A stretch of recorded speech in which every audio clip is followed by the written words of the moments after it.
luruskan tentang uji emisi ini. Indonesia tidak pernah di Indonesia tidak pernah ada kendaraan listrik jangankan yang gagal uji emisi, yang diuji emisi pun belum ada belum ada satupun kendaraan listrik yang dilakukan uji emisi, karena memang nggak ada uji emisi di kendaraan listrik. Mobil listrik pada Asep tidak lolos uji layak jalan. Pertama, jika tidak lolos uji layak jalan, kenapa penyidiknya membawanya uji layak jalan? Makanya di jalan, kan nggak benar. Udah jelas-jelas dari Kemenhub aja mobil itu sudah tidak lolos uji layak jalan. Kok diujinya di jalan?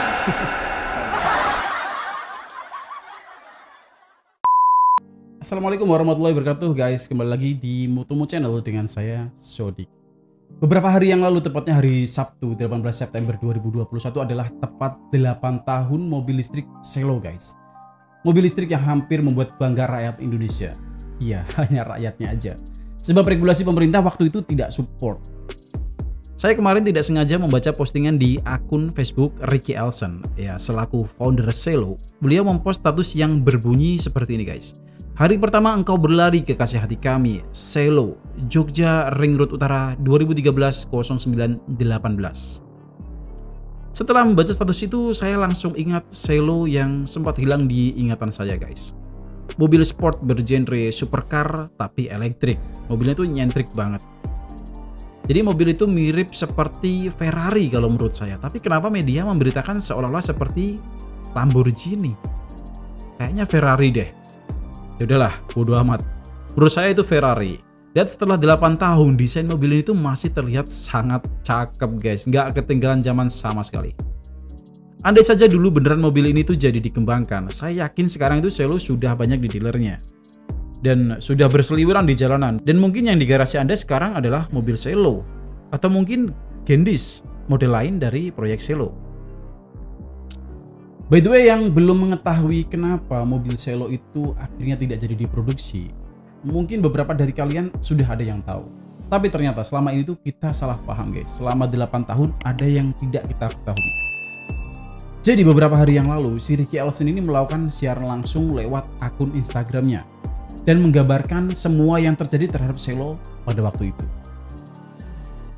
Jadi waktu itu mobil ini dikembangkan oleh Pak Dahlan Iskan sebagai Menteri BUMN waktu itu dan satu orang bernama Ricky Elson. Di mana si Ricky Elson ini adalah seorang jenius yang ditarik Bapak Dahlan dari tempat kerjanya di Jepang sebagai Kepala Divisi Penelitian dan Pengembangan Teknologi Motor dan Generator di Nidec Corporation Kyoto untuk membantu misi mobil listrik nasional garapan Pak Dahlan. Singkat cerita, mereka berdua membuat tim yang disebut dengan Putra Petir yang terdiri dari beberapa ahli di bidang tersebut termasuk rumah modifikasi kupu-kupu malam. Nah, setelah si Selo jadi dibuat, mobil ini tuh langsung trending topik guys di Facebook dan di TV, di media massa. Setiap hari tuh beritanya ya itu-itu aja. Dan entah gimana ceritanya, tidak lama dari itu diberitakan mobil ini tidak lulus uji emisi. What? Mobil Selo listrik tidak lolos uji emisi. Waktu itu saya dan beberapa teman saya itu tercengang sekali, kaget kita bos mendengar berita ini guys. Di kampus, dulu kami waktu masih kuliah, saya dan beberapa teman saya dan dosen saya itu sering sekali melakukan uji emisi dengan alat uji emisi. Kemudian kami bertanya-tanya guys, uji emisi macam apa yang tidak meloloskan sebuah mobil listrik tidak lolos uji emisi? Dan salah satu pihak yang menyatakan Selo tidak lulus uji emisi mengatakan ke media bahwa mobil ini bukan mobil yang aman. Jalan maksimalnya hanya 29 km per jam dan jika dipakai jalan 70-80 km per jam itu bisa overheat. Padahal klaim dari tim Putra Petir, mobil ini tuh punya tenaga 182 horsepower. Top speednya bisa 220 km per jam dan bisa mencapai jarak 250 km dan dicas hanya dengan sekitar 4 jam saja. Dan parahnya lagi, ada kalimat waktu ini orang diwawancarai, ini adalah mobil karya anak bangsa seharga 2 miliar yang tidak bisa digunakan. Waktu itu kami berpikir dan menyalahkan orang tersebut guys. Bos, itu mobil prototipe, masih dalam pengembangan. Oke lah, andai saja itu mobil mentok 29 km per jam dan overheat. Ya kita kembali lagi, itu prototype, masih dalam masa pengembangan. Harusnya pemerintah support dong, bukan malah mempermasalahkan 2 miliar. Uang 2 miliar itu sangat kecil sekali untuk pengembangan sebuah produk mobil, bos. Kita dan teman-teman kita selalu berpikir itu. Itu saya nggak ngebayangin, guys, gimana kalau bos-bos Jepang di sana, bos-bos otomotif besar di Jepang dan Korea mengetahui tentang berita ini, guys. Saya nggak bisa bayangin ketawa mereka gitu. Ketawa mereka mengetawakan Indonesia gitu. Indonesia, paling mereka berpikir kayak gitu deh. Aduh, pemerintah Indonesia ini gimana? Uang 2 miliar itu uang apa gitu. Dan ironinya setelah itu, tahun 2015 konsep mobil Cielo itu diakuisisi oleh tetangga baik kita, Malaysia. Sakit hatinya 2 kali, bos. Aduh, udah ditolak negara sendiri, di-tackling lagi oleh Malaysia. Ya. Tapi sampai saat ini saya coba berkali-kali cari informasi tentang Cielo Malaysia, tidak nemu, guys. Seperti hilang gitu aja. Melanjutkan cerita si Ricky Elson, di sini kita akan menemukan plot twist yang terkubur selama 8 tahun, guys. Jeder, oh belum, jedernya nanti. Inti penjelasan dia bahwa pada saat itu pihak pemerintah sedang membuat pengadaan mobil listrik dalam jumlah tertentu. Jadi bukan riset ya bos, tapi pengadaan, dan ini dia masalahnya. Namun pada waktu itu perjanjian yang dibuat oleh Pak Dasep bukanlah pengembangan kendaraan listrik, tapi pengadaan kendaraan listrik untuk KTT APEC.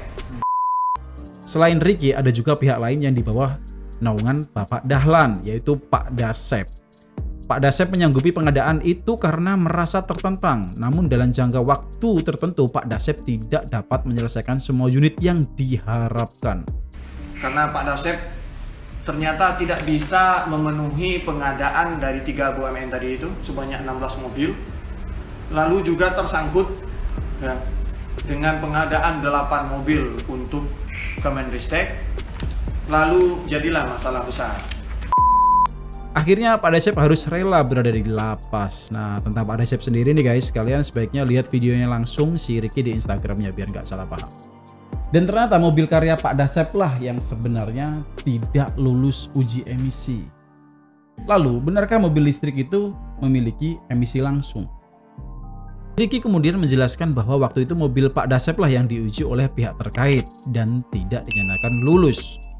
Yang diuji pun bukan uji emisi, melainkan uji layak jalan. Dibikinlah tim independen untuk mencari ini.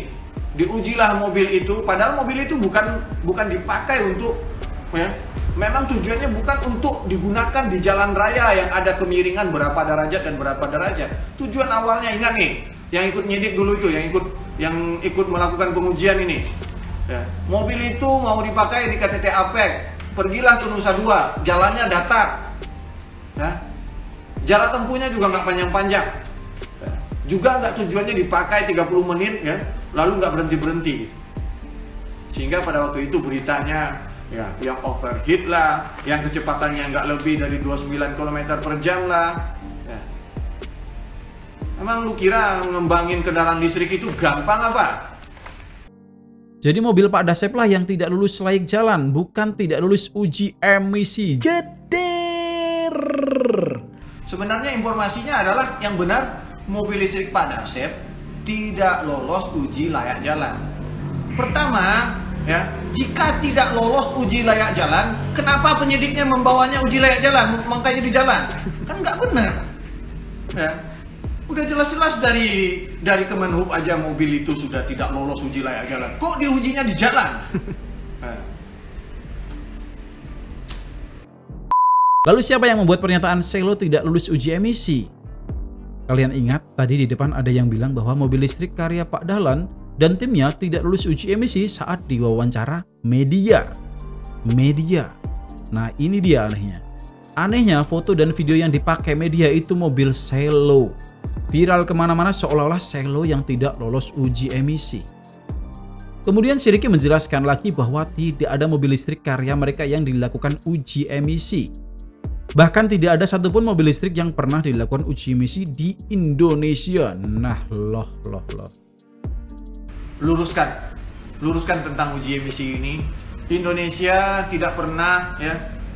Di Indonesia tidak pernah ada kendaraan listrik, ya, Jangankan yang gagal uji emisi, yang diuji emisi pun belum ada. Ya. Belum ada satupun kendaraan listrik yang dilakukan uji emisi, karena memang nggak ada uji emisi di kendaraan listrik. Alamak, selama ini kayaknya saya harus nongkrong lagi sama teman-teman, terus kita bahas ini deh. Asik kayaknya. Sedang pihak yang menyatakan tidak lolos uji emisi pun menurut Ricky, orang tersebut tidak melakukan validasi terhadap mereka dan pihak yang terkait pengujian. Dan akhirnya kesalahpahaman itu berlanjut selama 8 tahun guys. 8 tahun. Dan sekarang mobil Jepang dan mobil Korea sudah berkeliaran di jalanan Indonesia dengan mobil listriknya guys. Mobil listrik kita kemana? Aduh. Dan kemudian Ricky Elson tuh berpesan untuk melupakan kejadian yang menimpa Selo Gen 1 guys. Ya, Gen 1. Sebab si Ricky Elson itu sedang menyiapkan Selo Gen 2 dan dalam postingan terakhirnya si Ricky itu akan melelang Selo Gen 1 untuk pengembangan Selo Gen 2 guys.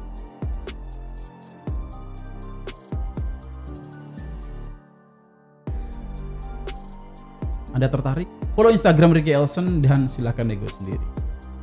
Dan si Ricky sekarang udah nggak mau balik lagi ke Jepang dan memilih tinggal di Indonesia dengan kehidupan sederhananya. Si Ricky ini kalau di film tuh mirip siapa ya? Kayak Rancho guys, Rancho 3 Idiot guys. इनका डेफिनेशन बोलो। पेन की निब से लेके पैंट की जिप तक सब मशीन है सर। एक सेकंड में अप, एक सेकंड में down, up down, up down, up down. Dia memilih hidup sederhana dan demi mencerdaskan bangsa kayaknya. Jadi kalau kalian lihat Instagramnya, dia tuh lagi membangun sebuah tempat pendidikan.